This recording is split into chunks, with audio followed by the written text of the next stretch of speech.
before all this stuff happened, and I can't think of a better person to bring love and to remind us of who we are as humanity. And so there are no accidents in the universe. And so for $25, you can't even go to breakfast anymore for one person practically for $25.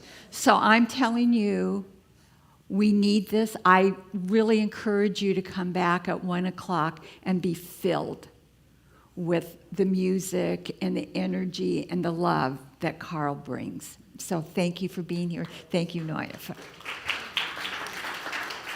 So what a week. What a week. I want to start with this. This isn't what I had intended, but hate, it has caused a lot of problems in this world, but it has not yet solved one. You're right? It has not solved one yet. And so my talk, of course, is going to be about love. And that's true. And I was reading that, and I was thinking, several years back, I don't remember even how long ago, I had Soul Sisters. And I started Soul Sisters because I went up, Sean Boss, who doesn't come here any longer, she's moved, but she had a house up in the mountains, and she said, "Oh, the goddess wants to speak to you." And I'm like, okay. So I went up there, and she took me up in this little trail in the mountains, and she said, "Okay, bye." And I went, okay. And I sat down, and so I just started meditating. And what came to me in my meditation was, Laura, women, we need the women. We need women. We need the consciousness and the love that women bring into the world. No offense, men. I'm not saying anything, but they need to step into their power. And so that's when I started Soul Sisters. And when I was up there, I got this acronym that says, "I'm a bitch." And I know you think that too. No, but what it stood for was, I'm a being inspired to change humanity. And so you're all bitches in here, I want you to know. And if somebody calls you a bitch, you go, "Thank you for noticing that." Right? So remember that. We are all beings inspired to change humanity. But it's not with fighting. It's not with bombs, So I was thinking after I already did the slide, and I said, we need more women in politics. We need more women to come together and say, you never hear about women shooting up schools with their AR rifles or concerts, right? It's never the women. We'll sit down and we'll talk. Doesn't mean we'll always agree, but we talk. Anyway, I thought of that after that, and I said, and maybe it's because maybe we bear children. I mean, I can't even imagine what these families are going through, whichever side. I don't even really understand what's going on there, other than there's killing and terror, and that's not what we came on this planet for. That's not, and so we go, what do we do? What can we do? We can be that love and peace here wherever we go. And it has a ripple effect out there, and so we have to hold that consciousness. Okay. So my talk today is from victim to victory. Okay, from victim to victory. And that's who we are. No matter what's going on in your life, you have that power within you. I'm not saying, you're going to go over there and solve the issues that are going over there in Israel and Gaza and everything. But you, in your daily life, you are the victors. You can be the victors. Don't let whatever's getting you down think it's bigger than you, because nothing is bigger than you, because you are the divine. You have this divine intelligence within you that you are using every day. It's amazing. When I went to Portugal, I bought sunglasses because I forgot my sunglasses, and I bought them, Came back and I go, I lost them. I thought it might have left them in a restaurant. I go, okay, it's okay. Nothing is lost in the universe. And if they're not mine, somebody else is using them, and good for them. But I kept saying, nothing's lost. And I went about, and then all of a sudden, I found them tucked in a drawer in my bedroom. I didn't even remember putting them there. And I found them, go, see, nothing is lost. And so, but it's that consciousness you have to have. Don't let things get you down.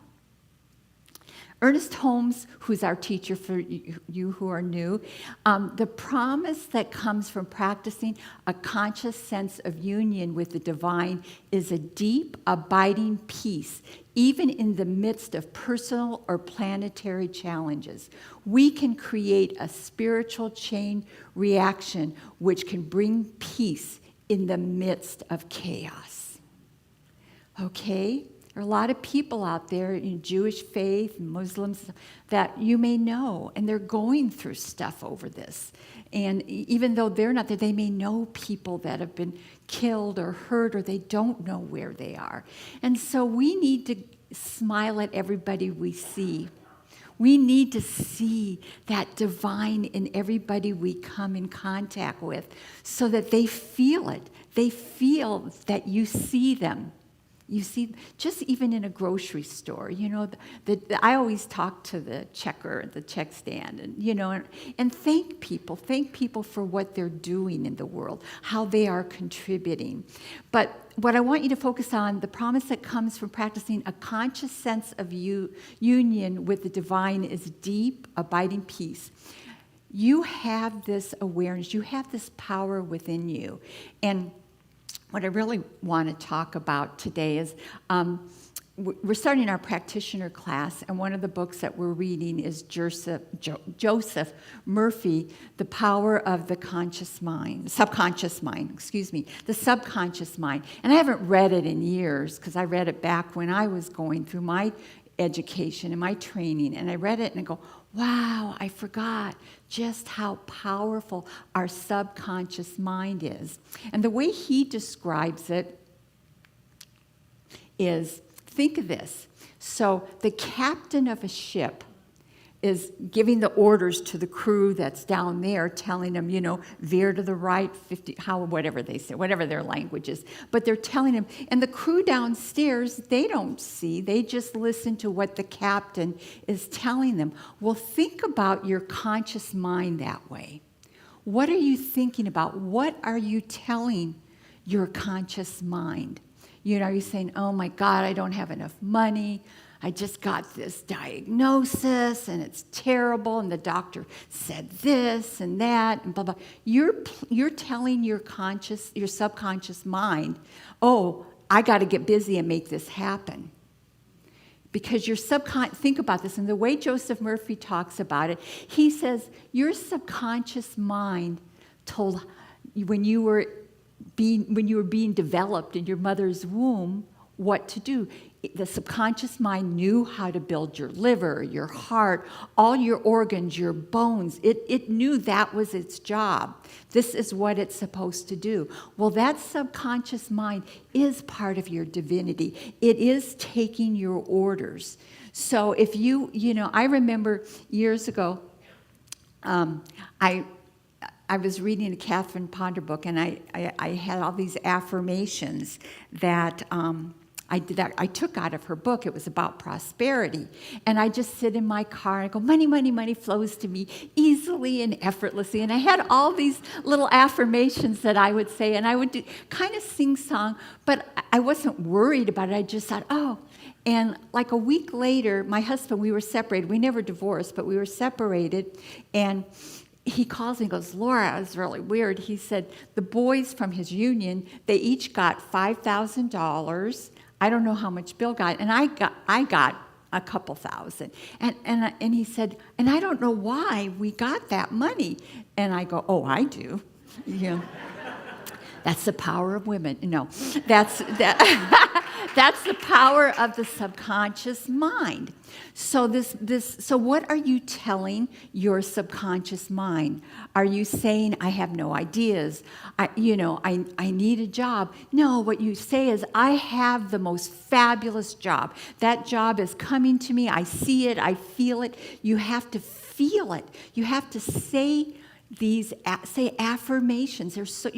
Do your meditation, but say those affirmations. What is it you want? Like I said, something gets lost, I go, nothing's lost in the universe. And so we had a board meeting the last week, and we were talking about finances for the center and where we were and our finance campaign. And it's about thriving. And Barbara Lippert brought up, you had some fabulous affirmations that you took in class, and I couldn't find my affirmations. She said, I have them. I'll send them to you. So I said, okay.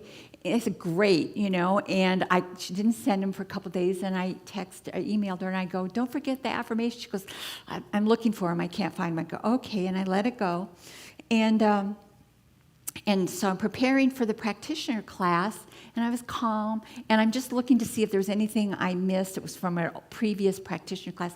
The very last page loose were those affirmations. And I said, you're not getting them today. You're getting them when we do our financial campaign, because we want you all to thrive.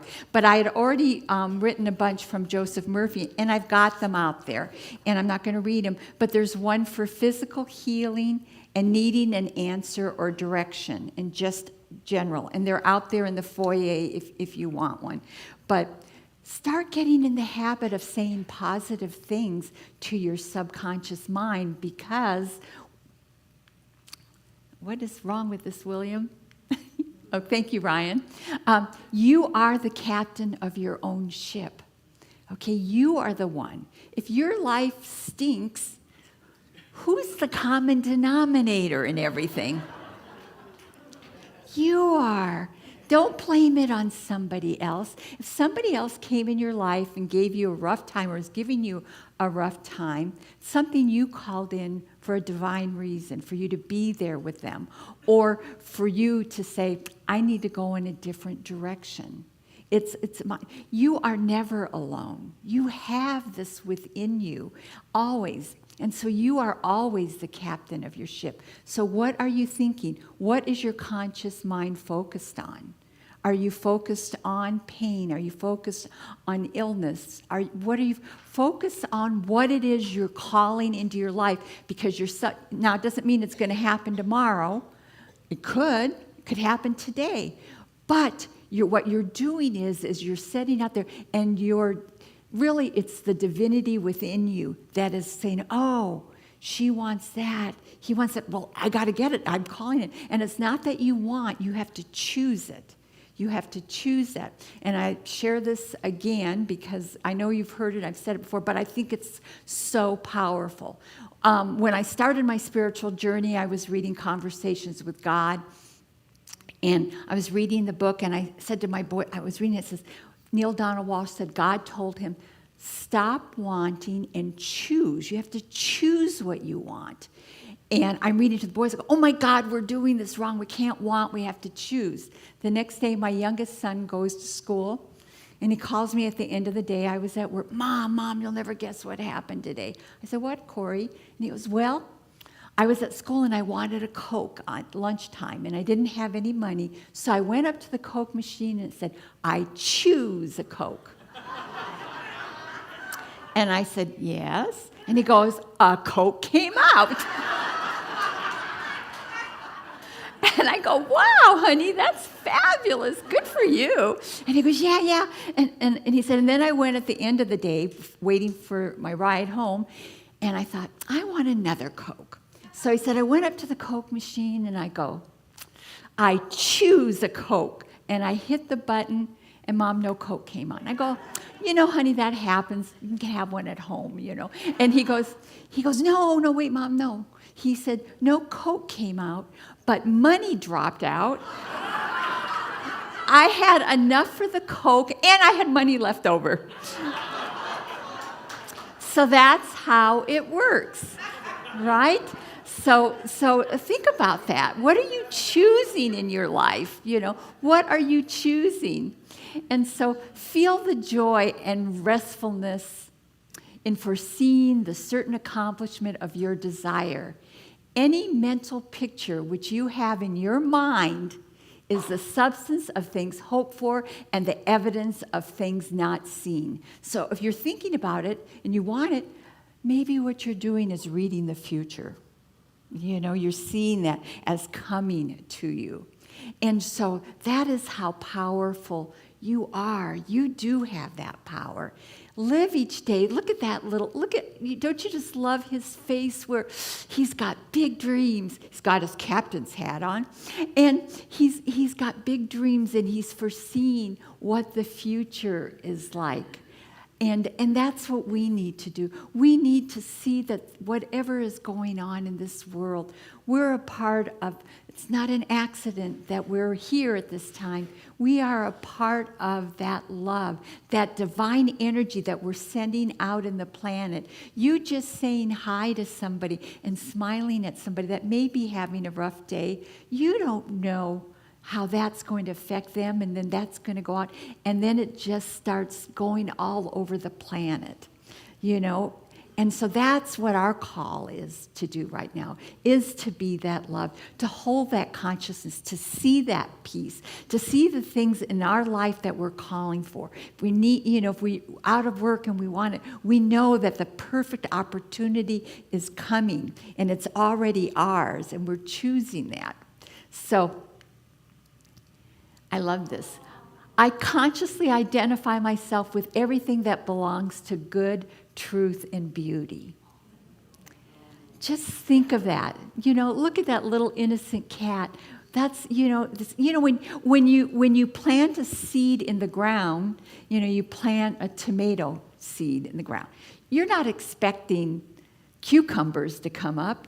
You plant the seed and you know that tomatoes, and you nurture it and you love that seed, and that's the same thing with your thoughts. So identify yourself with everything that belongs to goodness, truth, and beauty.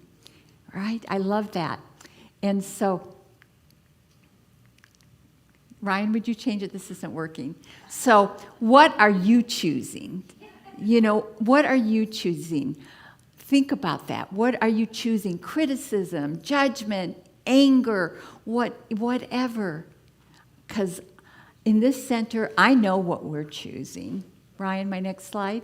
We're choosing love. Namaste.